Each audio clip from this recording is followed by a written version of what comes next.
Also, I've seen a couple of your stalls in colleges as well. We are a huge hit amongst youngsters because, like many of the kids, still don't believe how do you serve the banana juice inside of a banana.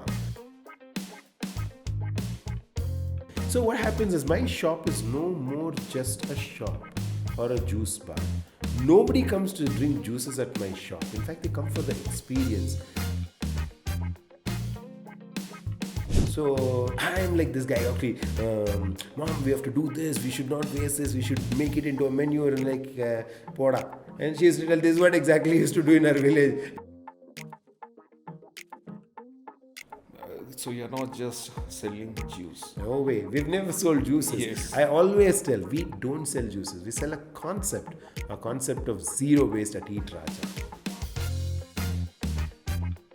Even at this time, working the whole day, what is the secret of your energy? See, you have to love what you do, okay? Why two watches in two Oh, arms?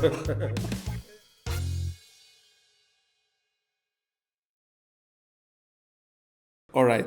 And see, from your journey of RJ to this juice part, absolutely a different zone. Entrepreneurship is happening. Whereas way back then, zero waste or conversion of the waste into recycled products could be completely new thing for the society. How was the acceptance? so, to be honest, actually, my mom, she grew up in a village. So I'm like this guy, okay, mom, we have to do this, we should not waste this, we should make it into a menu and like poda. And she used to tell this is what exactly he used to do in our village. Yeah, as if some big signs you are coming and telling me. So what I realized was whenever I used to go to my mom and tell, mom, we will do this out of this waste. And she says, this is what I've always been doing all my life. So I think our moms or grandmoms are the best recycling masters. They already have aced it. All we need to do is just learn it from them. So And implement it. yeah. So, like my mom grew in a village, right? So, I don't think she knows what is waste management, but they have practiced it all their life. Yeah. So, when I go back to our village, right? So, in the backyard, so when we wash the utensils or clothes, all the water just goes into the tota that we have. And also, there's a pit that is dug over there, and anything that is a waste, that is like if you have any vegetable scraps or any waste vegetables or rotten vegetables, they just dump it in that pit and they cover it with some sand or mud, and that's it. It just becomes manure over a period of time. So these were practices, age-old practices that our parents, grandparents have always been doing. So we fancily now call it as we compost the waste. And I used to tell my mom, let's compost it. And it's like, this is what I've been doing all my life. What composting? Throw it there. So I realized that we may have new terminologies for that, but these are all practices that have been age old.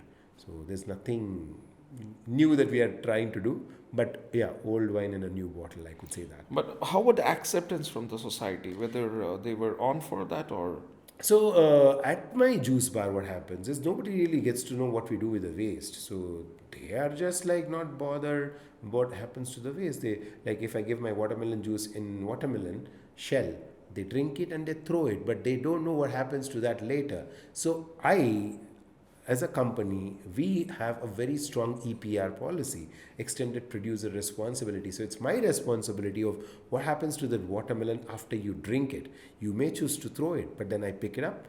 Then I have the options now to either put it in the compost or I feed it to the cow. So first preference is I go feed it to the cow, give it to some animal. If it becomes a produce, great. Why not?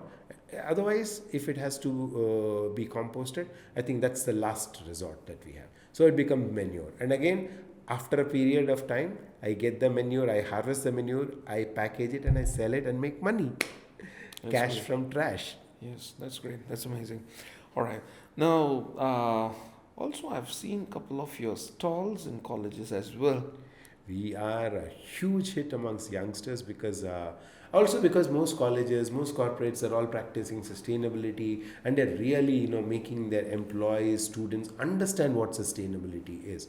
So in most college fests, they call us because we are a wow product, and nobody has really copied the idea the way how we do it. So we are an instant attraction at most colleges. Like even our cycle mixie that we have made out of waste, people love coming and peddling and making those juices. So it's an activity that they involve, and they're happy all the time. The dopamine effect is like large, and they're excited. So the entire aura of that place changes when they call us. Compared to we being some ordinary juice bar guys coming and serving juices in glasses, it doesn't have an effect at all. But when we go, we make a statement.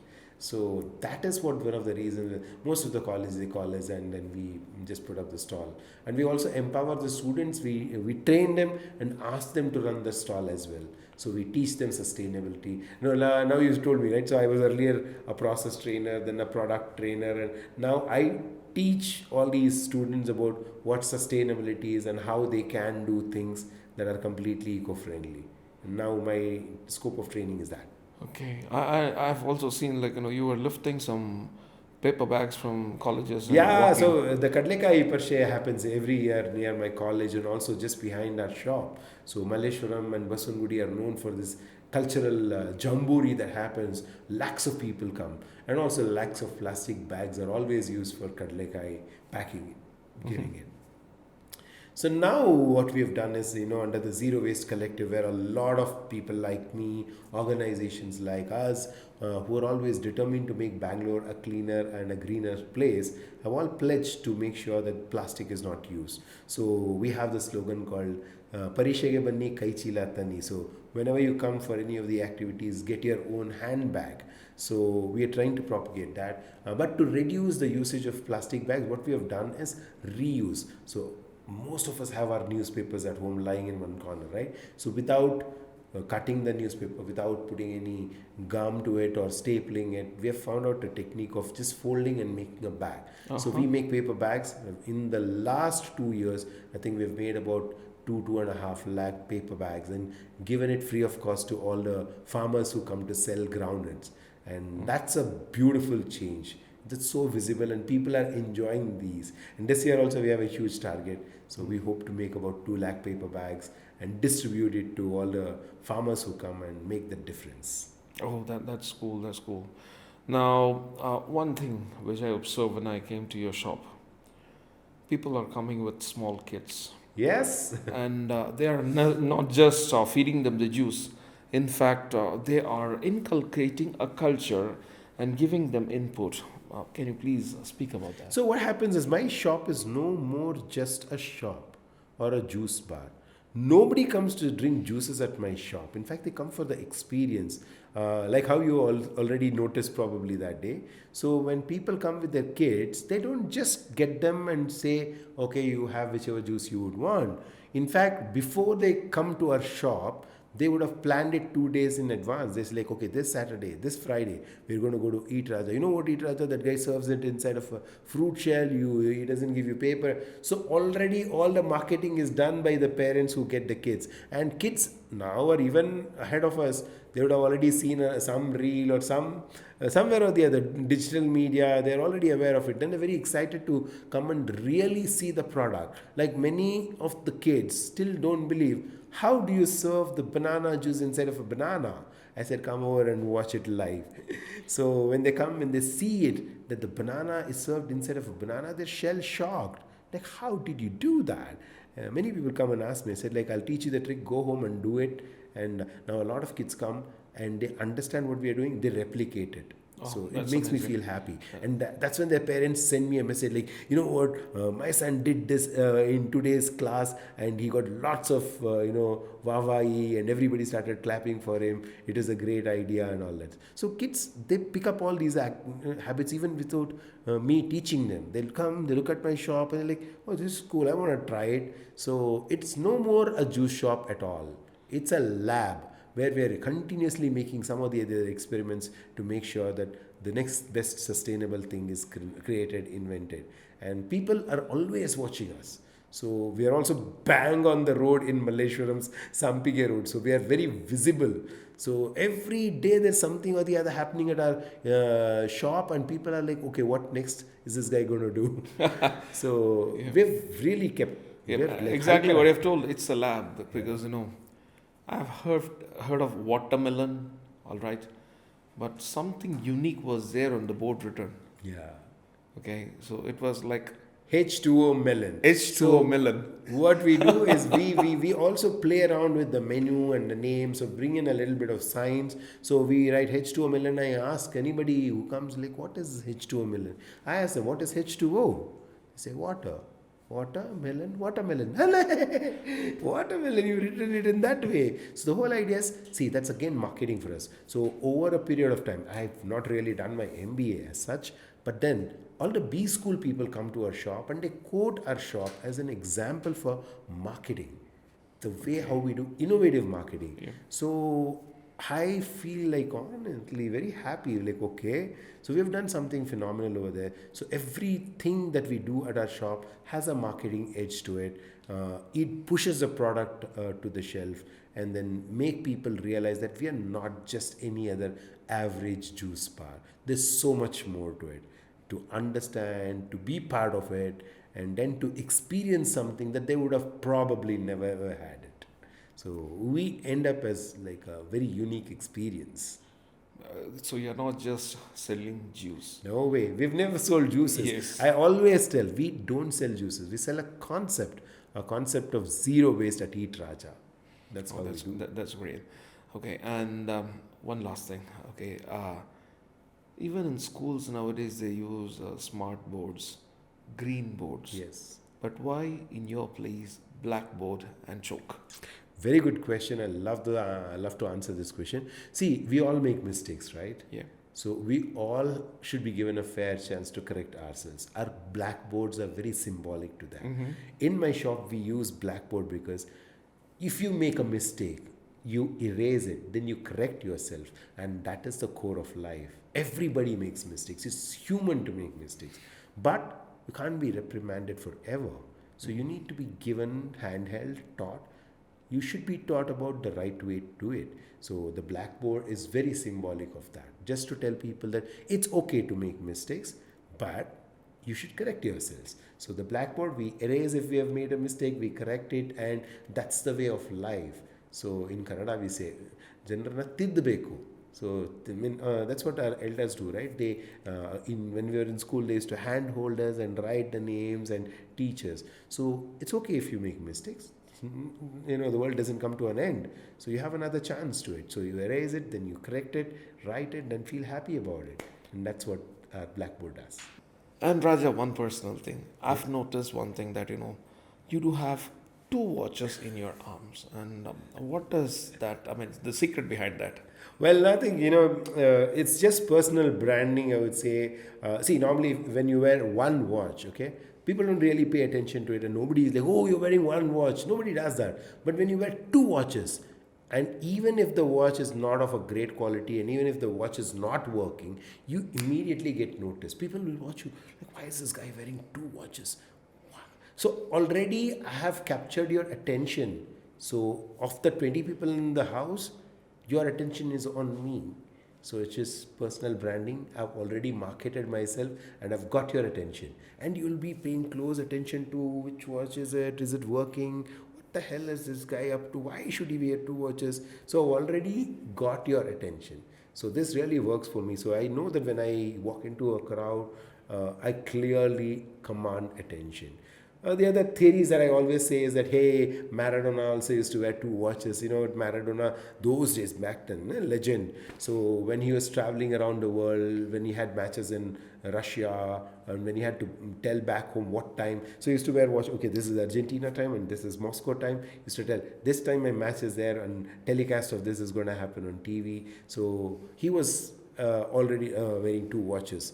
And I now, since I'm a sustainability entrepreneur, I tell them that it's optimal usage of resource management. You already have it. Why should you just keep it in the cupboard there? Instead, you can wear two and give more life and visibility to it. Otherwise, you just wear it only like once in a week or maybe 52 times in a year. You Wonderful. would have spent so much money. Wonderful. Wonderful. I That's the understand. theory behind that. Thank you so much. Yeah. Amazing. Now, something for the viewers, okay? So, the time right now is 11 o'clock at night. All right, the crew is here. Raja is here. He's a very busy person. Now, my question is based on this. Even at this time, working the whole day, what is the secret of your energy? See, I'll tell you what, a lot of people have asked me this, okay? You are always like a ball of energy, running around, jumping around. It's 11, like we have had a long day. I started my day at 4 in the morning, and that's how it's been for all my life. So, you know what, thanks to my parents never put me into sports practice though, but somehow I used to feel that, they used to wake me up and say, get up and study early morning. In Brahma Muhurta, when you study, you will be able to absorb things. So I was always accustomed into getting up at 4:30 in the morning. So it's nothing new for me to get up early in the morning. And the first thing that we do is either study or do some meditation and then go out jogging, running, gym. So that's been a part of my life. And I credit my energy or the ball of being over hyperactive just to that, because I start my day like that, and it just it has a spiraling effect all through the day. So I'm normally a very spontaneous and a very energetic person because I started my day like that. So fatigue doesn't really slow me down. Wow, cool. All right, so now one last thing. For the upcoming entrepreneurs, young entrepreneurs who are looking for content, innovation, creativity, what do you want to say? See, you have to love what you do, okay? So there are so many times that you feel like doing something different, which nobody really likes. But if you think that you like it and if you are confident about it, just go ahead and do it. Max to max, what's going to happen? You may fail at it, you let go of it and then try something else. But at least you'll be very happy that you wanted to try something and you tried it. So that's very important, because when you try something new, there won't be anybody to support you. But if you have the belief that yes, this is something that I strongly believe, go ahead and do it. You be you. That's it. So go all out and try out everything. Don't regret that. I wish I had tried it once at least. And what was your new product? Oh, the new product that I must say, that's new business. So EatRaja is all about zero waste, and we have done a lot with fruit cups and all of that. Now, Bangalore people are very sensitive about food habits, and they're very conscious about sugar intake and all of that. So they're moving towards healthier side of life. So a lot of them actually don't like sugar, added sugar, which we also call it a slow poison. So I was thinking, and I was always, since I was in sports and I was always into fitness and health, I used to wonder, we are making juices, they're zero waste, great, but I also have added a lot of sugar. So how do I bring down that sugar? So I came across this magical product called Neera. So Neera. a lot of them associate Neera with alcohol or toddy, as in Kerala, kallu. Kallu. Okay, everywhere. But the interesting part of it is that, before it becomes kallu, that is, we tap it in the early morning. So when you consume it before the sun rays fall onto it, it's the most nutritious drink one could ever have. It's got vitamin A, B plus, C, D. It's got amino acids. It's got phosphoric acid, which no other product has, I think. So it's got a lot of health benefits, which many people have overlooked it. So I said, I'm going to use this and make my juices. So I can skip water, I can skip sugar. So now our juices are made with Neera, which has no added water, no added sugar, nothing. So it's Neera plus fruit, so Neera based juices. More nutritious, more healthy. As you rightly mentioned about no water, already even now in your shop, I couldn't find your selling water. Yeah, we had. See, when I wanted to make this shop into a zero waste shop, I got in touch with Vani Murthy. So she's my inspiration. So these ladies in Malaysia are like incredible. So Meenakshi Bharat and Vani Murthy, I had come across their video of a zero waste wedding. And I was a radio jockey back then, so I used to go interview all these people. When I used to interview them, I got inspired by them, and I said like, okay, I have to do something to myself as well. So after my father passed away, I went straight to Vani Murthy ma'am, and I asked, how can I make my juice bar zero waste? All she said was, Raja, all you need to do is just say no to anything that is a single-use disposable, like like paper, plastic, straw, packaging, all that is nonsense. You don't need to give them. If you don't give them also, you can still serve the juices. And ta-da, you are zero waste. There is no great science behind that. And I simply applied that. I blindly applied that. And today we are truly a zero waste juice bar.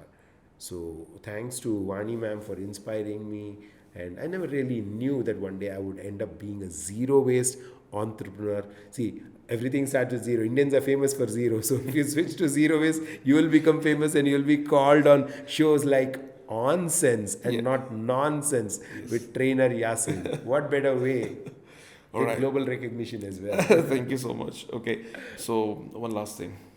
ONSense talk. What is your first Well, I loved it because the very name is very quirky. See, only a trainer can come up with these kind of jargons or words that capture the attention of audience. Okay, when you say nonsense, like, did I hear nonsense? So you become alert, like, oh, it is not nonsense, it is on sense. So there you go. I think today I hope whatever I said was on sense. It made a lot of sense for me to share all these things with you. So thank you so much for having me on OnSense. And thank you so much, Raja, for sharing all the information, even at this late night for our viewers. Okay, it is not just motivating and encouraging, it is an eye opener for everyone to live the life zero waste. All right, and you are driving the new generation to different direction where you can have a fruitful and better life with nature along with us. Absolutely. Okay, so thank you so much. Thank you so much, Yasin. So, on sense, not nonsense. Absolutely. Thank you.